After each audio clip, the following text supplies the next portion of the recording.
Hello everyone, welcome to my channel chemistry forever. আগের দিন আমরা দেখেছিলাম কিভাবে অ্যালকিল হ্যালাইড প্রস্তুত করা হয় আর Markovnikov and anti Markovnikov rule. আজ আর কিছু এক্সাম্পল আমরা দেখেছিলাম। আজকে আমরা দেখব তারই কিছু এক্সাম্পল এবং তারপর চলে যাব অ্যালাইলিক সাবস্টিটিউশনের রিঅ্যাকশনে। তো শুরু করা যাক আজকে এক্সাম্পলের প্রথমটি।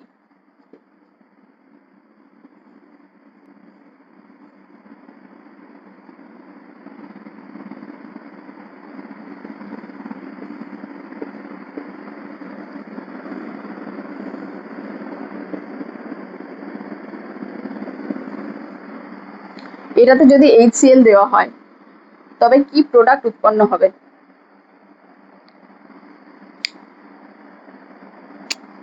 HCl যদি দেওয়া হয়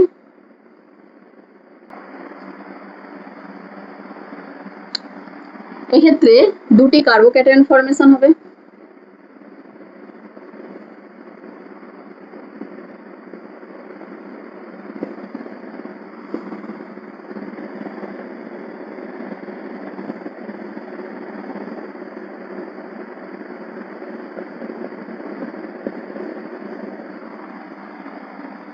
দুটি কার্বোক্যাটায়নের মধ্যে এটা 3 ডিগ্রি কার্বোক্যাটায়ন আর এটা 1 ডিগ্রি কার্বোক্যাটায়ন। তারপর Cl মাইনাস গিয়ে কার্বোক্যাটায়নে লাগবে। Cl মাইনাস গিয়ে কার্বোক্যাটায়নে লাগলে প্রোডাক্ট হবে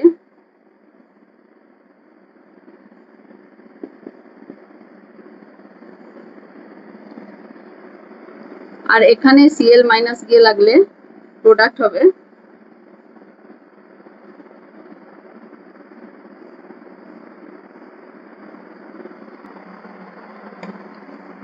যেহেতু 3 ডিগ্রি কার্বোক্যাটায়ন মোর স্টেবল তাই প্রোডাক্ট হবে এটি।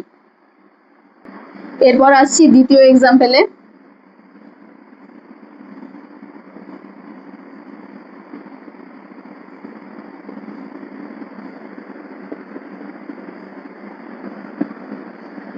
এটাতে যদি HCl দেওয়া হয় সেক্ষেত্রে কি প্রোডাক্ট হবে? এক্ষেত্রে কার্বোক্যাটায়ন ফর্মেশন হবে।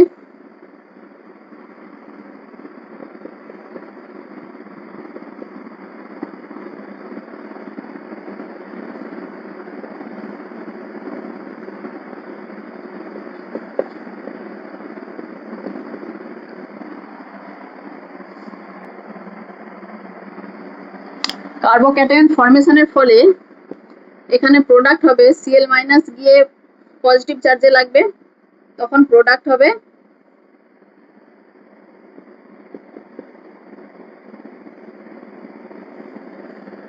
আর এটার ক্ষেত্রে হবে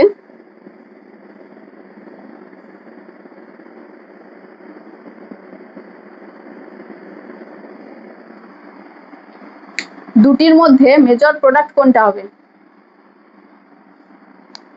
এটা 1 ডিগ্রি কার্বোক্যাটায়ন আর এটা 3 ডিগ্রি কার্বোক্যাটায়ন,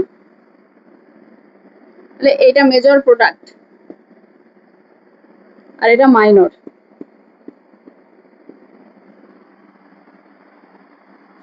রুল অনুযায়ী সেটাই হওয়ার কথা, মেজর আর মাইনর।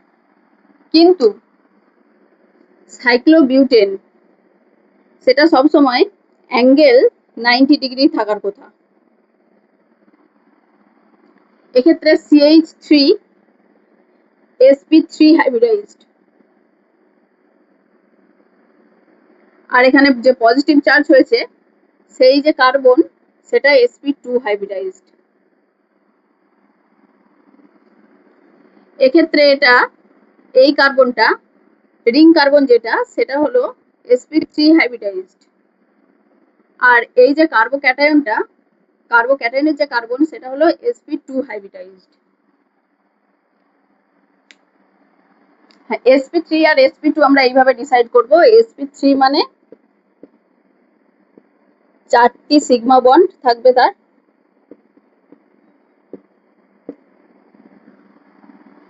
এখানে CH3sp3 হাইব্রিডাইজড কার্বনের সাথে হাইড্রোজেনের 3টি আর এটি একটি sp3 হাইব্রিডাইজড হয়েছে 4টি সিগমা বন্ড হয়েছে।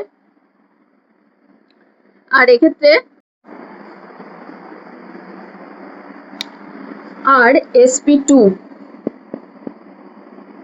এখানে sp2 কার্বোক্যাটায়ন তৈরি হয়েছে।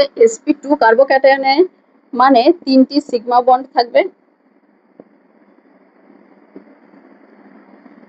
আর একটি আনহাইব্রিডাইজড p অরবিটাল থাকবে।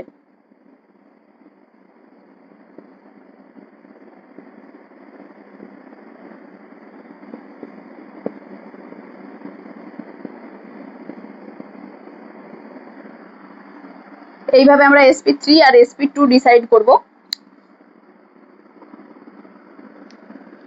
সাইক্লোবিউটেন সে তার বন্ড অ্যাঙ্গেল 90 ডিগ্রি রাখতে চাইবে, কিন্তু রিং কার্বনে sp2 কার্বোক্যাটায়ন রয়েছে। sp2 কার্বোক্যাটায়ন প্রেফার করবে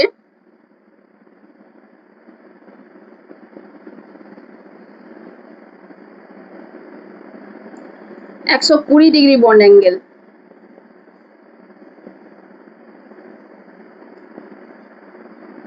sp2 প্রেফার করবে 120 ডিগ্রি বন্ড অ্যাঙ্গেল, আর এখানে রিং কার্বনে রয়েছে sp3। sp3 প্রেফার করবে 109.5 ডিগ্রি বন্ড অ্যাঙ্গেল।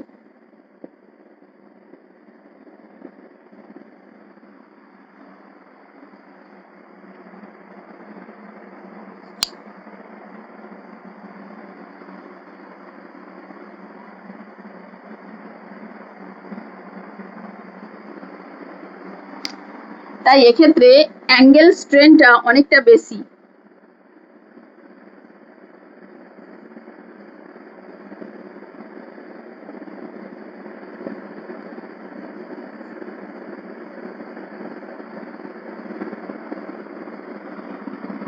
তাই এটা মাইনর প্রোডাক্ট হয়ে যাবে।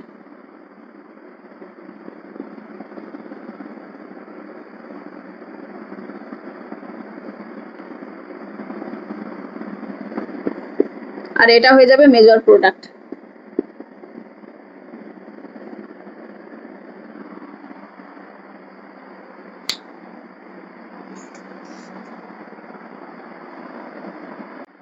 এরপর আমরা দেখব অ্যালকাইনে যদি HBr দেওয়া হয় সেক্ষেত্রে কিরকম প্রোডাক্ট হবে।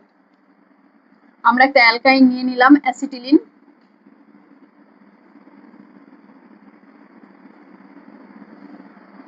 তাতে আমরা HBr দেব।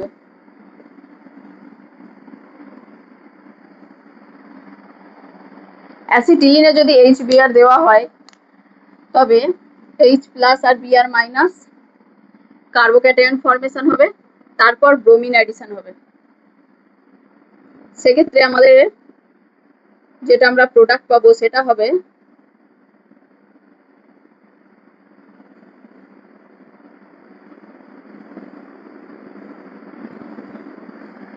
এটা পাবো।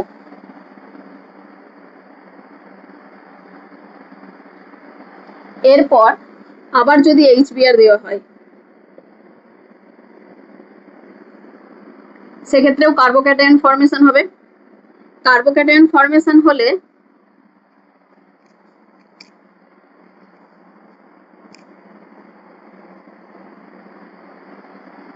কার্বোক্যাটায়নটা দুই রকম ফর্মেশন হতে পারে।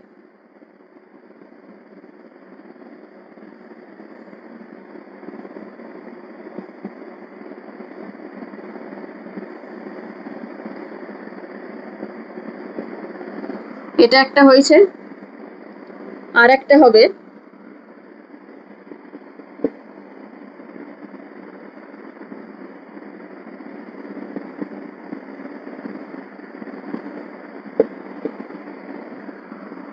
এই দুইটি কার্বোক্যাটায়ন ফর্মেশন হবে।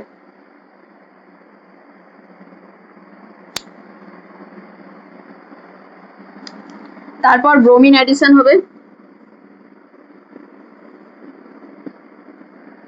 Br- যদি লাগে এটার ক্ষেত্রে প্রোডাক্ট উৎপন্ন হবে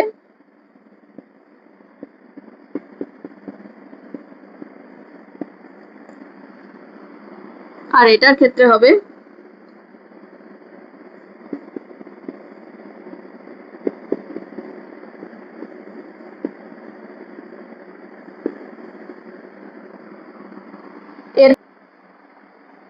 এইবার আমরা দেখব এই দুটির মধ্যে মেজর প্রোডাক্ট কোনটা হবে আর মাইনর প্রোডাক্ট কোনটা হবে। এক্ষেত্রে ব্রোমিনের লোন পেয়ার থাকবে, ব্রোমিন ডোনেট করতে পারবে, তখন এটা রেজোনেন্স স্টেবিলিটি পাবে।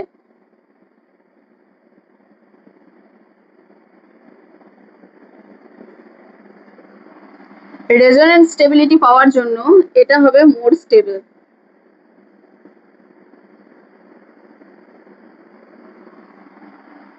তাই এটা হবে মেজর প্রোডাক্ট আর এটা হবে মাইনর।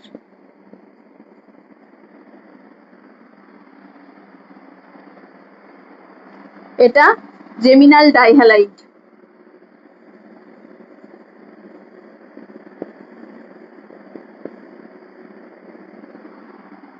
আর এটা vicinal dihalide.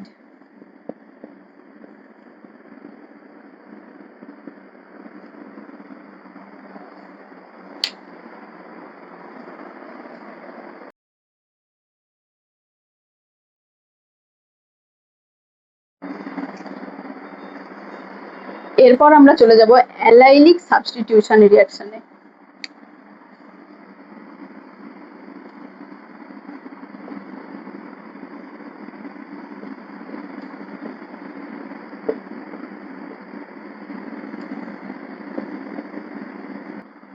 Allylic substitution reaction বলতে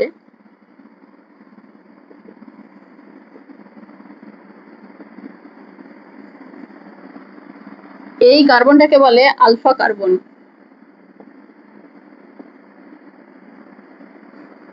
এই আলফা কার্বনে সাবস্টিটিউশন ঘটানো।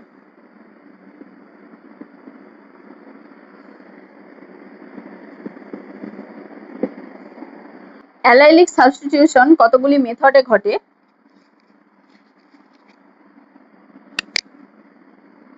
তার মধ্যে 1 নম্বর হলো যদি আমরা এতে হ্যালোজেন দিই হাই টেম্পারেচারে।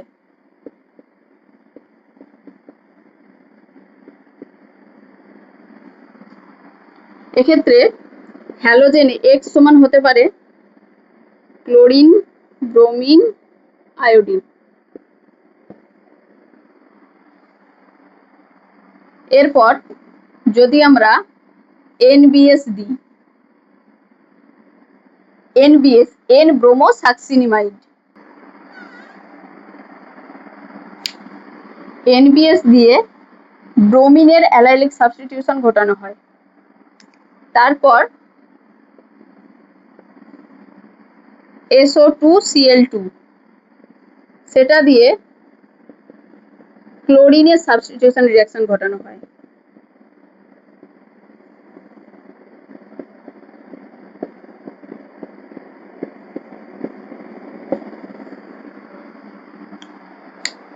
এরপর আমরা একে একে এদের মেকানিজম গুলো দেখে নেব।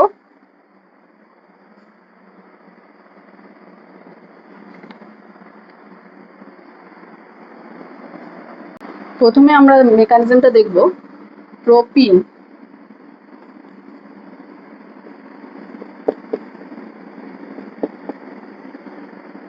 প্রথমে আমরা দেখব প্রোপিনে যদি X2 দেওয়া হয় আর হাই টেম্পারেচার দেওয়া হয়। হাই টেম্পারেচার যেমন 450 থেকে 500 ডিগ্রি সেলসিয়াস, সেক্ষেত্রে প্রোডাক্ট কি উৎপন্ন হবে। সেক্ষেত্রে আলফা কার্বনে হ্যালোজেন যুক্ত হবে,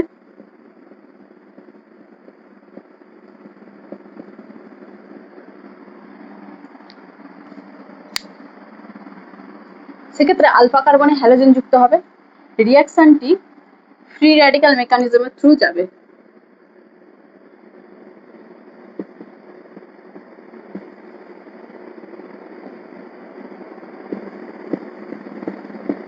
ফ্রি র্যাডিক্যাল মেকানিজম দিয়ে যাবে। আমরা মেকানিজমটি দেখব।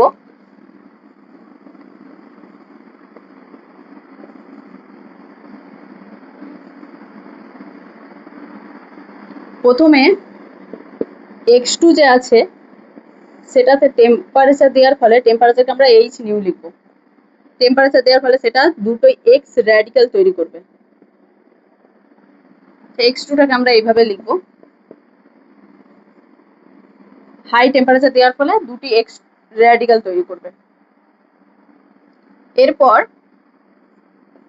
প্রোপিনটি আমরা নেব।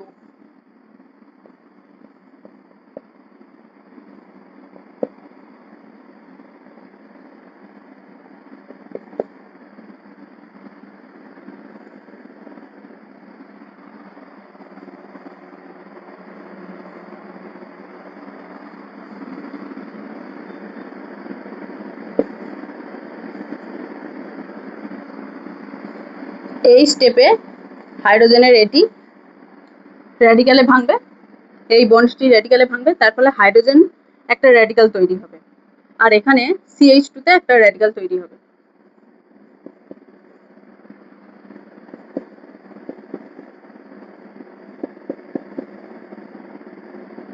আর এখানে হাইড্রোজেন র্যাডিক্যাল যে তৈরি হবে সেটা এক্স র্যাডিক্যালের সাথে যুক্ত হয়ে তৈরি করবে HX।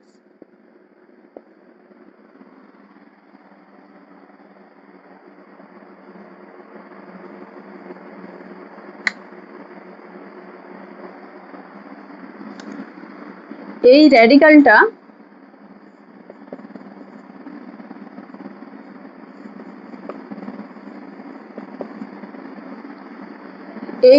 আবার X2 এর সাথে রিঅ্যাক্ট করবে, সেটা এখান থেকে একটা তৈরি হবে এক্স র্যাডিক্যাল। সেই এক্স র্যাডিক্যালটা তৈরি হলে এই CH2 এর সাথে CH2 র্যাডিক্যালটার সাথে যুক্ত হয়ে যাবে, মানে প্রোপিন যে র্যাডিক্যালটা তৈরি হবে তার সাথে যুক্ত হয়ে যাবে।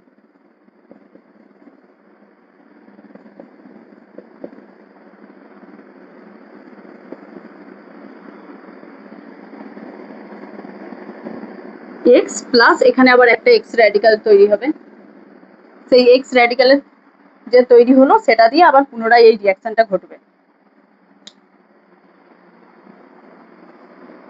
এতক্ষণ আমরা আলফা কার্বনের হ্যালোজেনের সাবস্টিটিউশন ঘটাচ্ছিলাম, কিন্তু যদি আমরা এই অ্যালকিন পার্টটাতে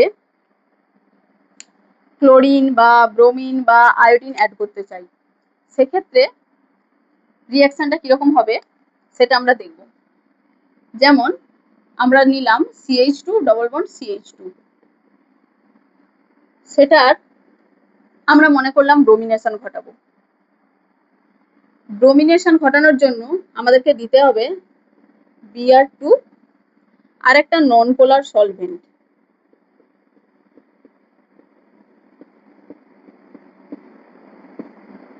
মনে করলাম CCl4। রিঅ্যাকশনটা কিন্তু হবে addition reaction.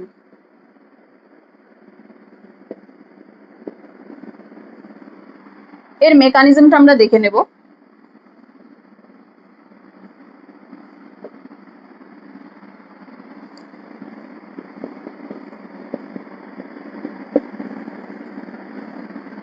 CH2 double bond CH2 আর তাতে Br2।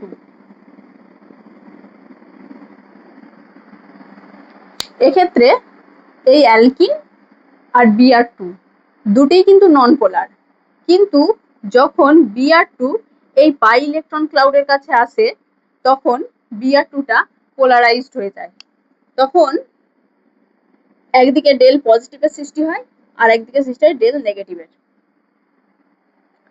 প্রথমে কি হয় না, এই যে পাই ইলেকট্রন ক্লাউড সেটা গিয়ে ব্রোমিনে লাগে, ব্রোমিনের যে পজিটিভ পার্ট সেখানে গিয়ে লাগলো, আর এটা এই বন্ডটা ব্রেক করে ব্রোমিন নেগেটিভটা বেরিয়ে গেল।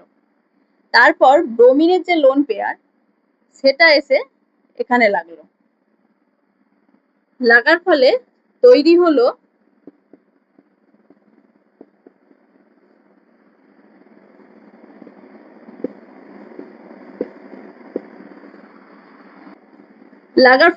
হলো একটা 3 মেম্বার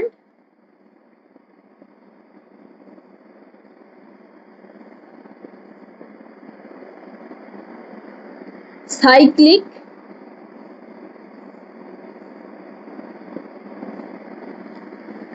ব্রিজ ব্রোমোনিয়াম আয়ন।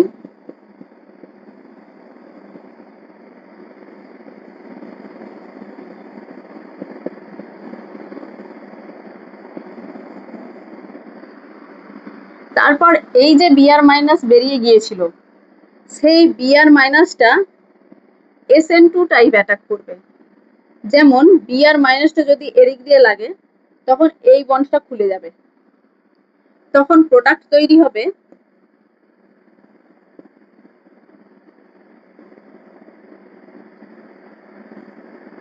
এই যে বিআর গিয়ে এদিকে লাগলো, তাই জন্য নিচের বিআরটা এদিকে, আর উপরের বিআরটা, এই বন্ডটা যেহেতু খুলে গেছে, এই বন্ডটা জুড়ে আছে, তাই বিআরটা এদিকে। এদিক দিয়ে অ্যাটাক করেছে, এদিক দিয়েও তো অ্যাটাক করতে পারে। যদি এদিক দিয়ে অ্যাটাক করে, তখন এই বন্ডটা খুলবে। মনে করলাম এটা এ পাথে খুলেছে, এই বন্ডটা এ পাথে খুলেছে, মনে করলাম এটা এ পাথে অ্যাটাকটা করেছে, তাই বন্ডটা এ পাথে খুলেছে। আর এদিকে যদি বি পাথে, যদি বি আর মাইনাসটা অ্যাটাক করে, তখন এই বন্ডটা খুলবে। তখন বি পাথের প্রোডাক্টটা হবে এইরকম।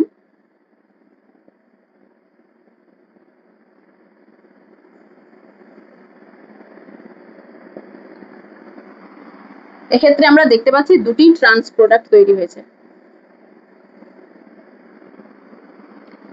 বিআর মাইনাসটা, এই যে বিআর মাইনাসটা এদিক দিয়ে লাগতে পারবে না, কারণ এদিকটা হিন্ডার সাইড,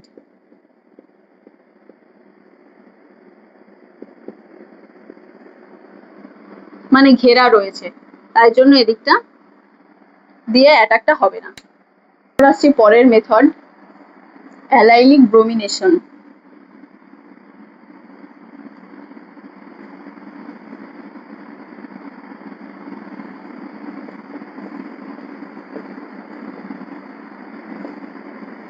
অ্যালাইলিক ব্রোমিনেশন, সেখানে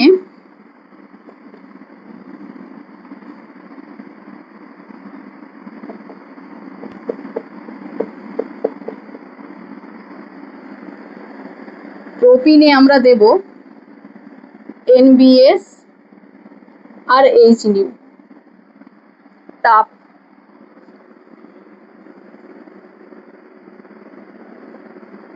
NBS হলো N ব্রোমো সাকসিনিমাইড।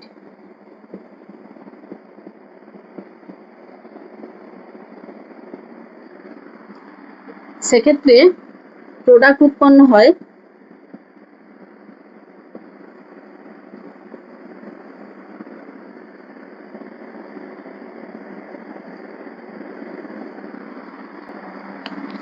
রিঅ্যাকশনটার মেকানিজম আমরা যদি দেখি, এটা হলো N ব্রোমো সাকসিনিমাইড, তাতে আমরা দেব HBr, H প্লাস আর Br মাইনাস। এখানে অক্সিজেনের লোন পেয়ার গিয়ে প্রোটনেশন হবে প্রথমে।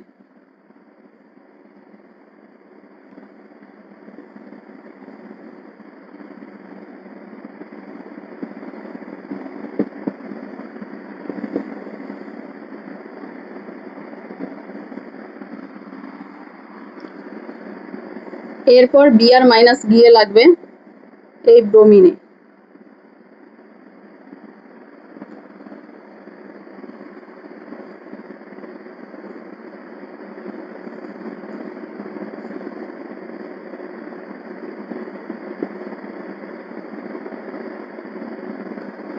ফরমেশন হবে সাকসিনিমাইড প্লাস Br2। এখানটা অক্সিজেনের পজিটিভ চার্জটা এইভাবে নিউট্রালাইজ হবে, অন্য একটা Br মাইনাস গিয়ে এইখানে লাগলে তখন এই বন্ডটা অক্সিজেনে পড়বে, তখন অক্সিজেনের পজিটিভ চার্জটা নিউট্রালাইজ হয়ে এটা তৈরি হবে। এটা খুবই ফাস্ট স্টেপ একটা অ্যাসিড বেস রিঅ্যাকশন, তাই জন্য এটা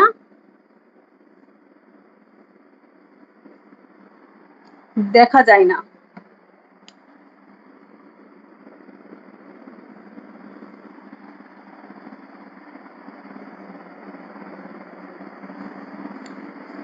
এরপর এই যে Br2 তৈরি হলো, Br2 তাতে এবার H নিউ দিলে দুটো Br র্যাডিক্যাল তৈরি হবে।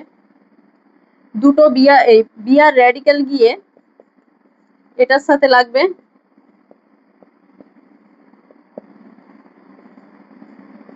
এখানে হাইড্রোজেন একটা র্যাডিক্যাল তৈরি করবে,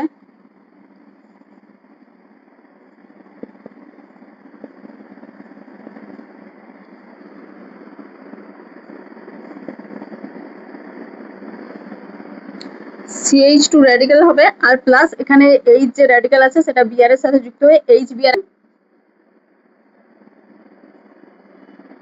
এই যে র্যাডিক্যালটা এই র্যাডিক্যালটা রেজোনেন্স স্টেবিলিটি পাবে।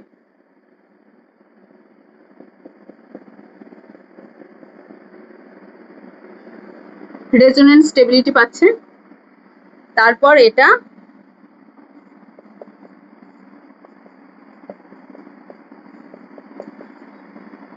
সেটা আবার Br2 এর সাথে বিক্রিয়া করবে।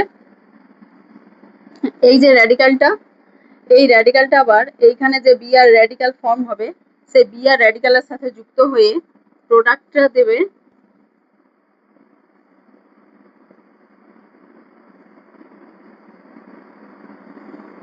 এই প্রোডাক্টটা দেবে। রিঅ্যাকশনটাতে মেনলি Br2 এর প্রয়োজন, আমরা তাই NBS ব্যবহার করেছি। NBS ব্রোমিন সাপ্লাই করে, কিন্তু আমরা এখানে NBS না দিয়ে যদি ডাইরেক্ট Br2 দিতাম, Br2 দিলে অনেকটা হাই কনসেন্ট্রেশনের ব্রোমিন রিঅ্যাকশন মিডিয়ামে থাকতো। হাই কনসেন্ট্রেশনের ব্রোমিন থাকার কারণে এখানে অ্যালকিনে ব্রোমিনের অ্যাডিশন হতো, যেটা একটা ব্রিজ ব্রোমোনিয়াম আয়ন দিয়ে যেত আর সেটা রিভার্সিবল রিঅ্যাকশন হতো। NBS লো কনসেন্ট্রেশন ব্রোমিন প্রোভাইড করে। রিঅ্যাকশন মিডিয়ামে এখানে যে ফ্রি র্যাডিক্যালটা তৈরি হয়েছে সেই ফ্রি র্যাডিক্যালটা রেজোনেন্স স্টেবিলিটি পেয়েছে, আর NBS লো কনসেন্ট্রেশনের ব্রোমিন প্রোভাইড করে, তাই জন্য রিঅ্যাকশনটি ইররিভার্সিবল রিঅ্যাকশন হবে। তাই এখানে Br2 ব্যবহার করা হয় না।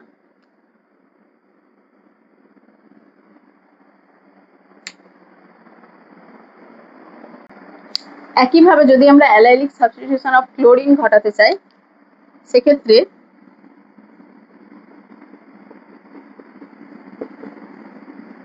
তাতে আমরা দেব SO2Cl2, তখন প্রোডাক্ট হয়ে যাবে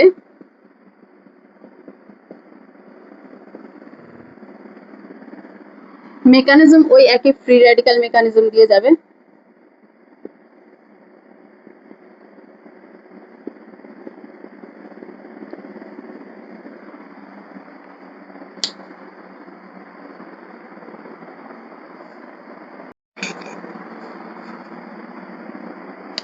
এরপর আসছে একটা ইম্পর্টেন্ট কনসেপ্ট, এটাতে যদি আমরা Br2 দিই সেক্ষেত্রে আমাদের প্রোডাক্ট কি হবে? Br2 মানে হলো 1 ইকুইভ্যালেন্ট দিলাম, 1 ইকুইভ্যালেন্ট যদি Br2 দিই সেক্ষেত্রে আমাদের কোনটা আগে রিঅ্যাক্ট করবে, আগে ডবল বন্ড না আগে ট্রিপল বন্ড?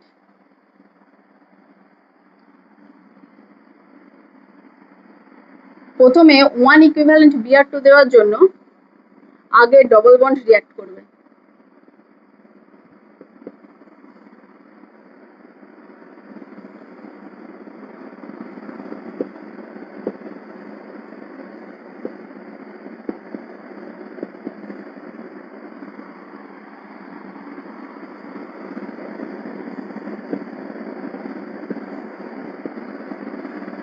ব্রোমিন অ্যাডিশনটা আগে এখানে হবে। তারপর যদি আমরা এক্সেস Br2 দিই, মনে করলাম 2 ইকুইভ্যালেন্ট দিলাম Br2, তখন প্রোডাক্ট হবে এরকম।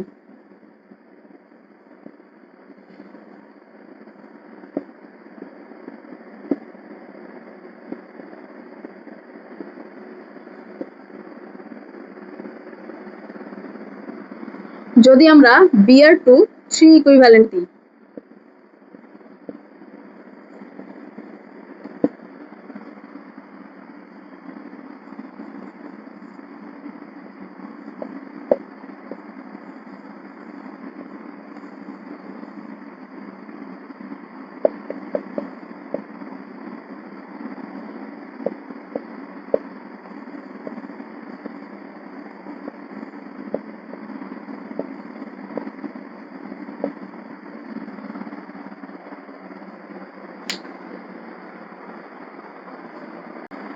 ডবল বন্ড আগে রিয়াক্ট করার কারণটি হলো এখানে ডবল বন্ড মানে একটা সিগমা বন্ড আর একটা পাই বন্ড, আর এখানে ট্রিপল বন্ড মানে একটি সিগমা বন্ড আর দুটি পাই বন্ড। তাই এখানে পাই ইলেকট্রন ক্লাউডের অ্যাভেলেবিলিটিটা অনেকটা বেশি, তাই এটা প্রথমে রিয়াক্ট করবে এটা থেকে। তাছাড়াও এখানে এই কার্বনটা হলো sp2 হাইব্রিডাইজড আর এই কার্বনটাও sp2 হাইব্রিডাইজড। এই কার্বনটা sp হাইব্রিডাইজড আর এই কার্বনটাও sp হাইব্রিডাইজড। যেহেতু sp2 হাইব্রিডাইজড তাই জন্য s ক্যারেক্টার 33%, আর এটা যেহেতু sp হাইব্রিডাইজড এখানে s ক্যারেক্টার 50%।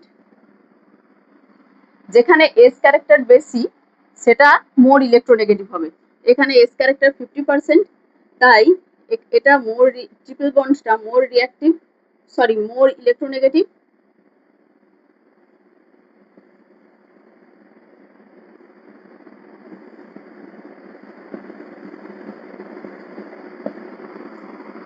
মানে ইলেকট্রন ক্লাউডটা ততটা বেশি অ্যাভেলেবেল থাকবে না এই ডবল বন্ডের মতো, তাই রিয়াকশনটা প্রথমে এটাতে ঘটবে।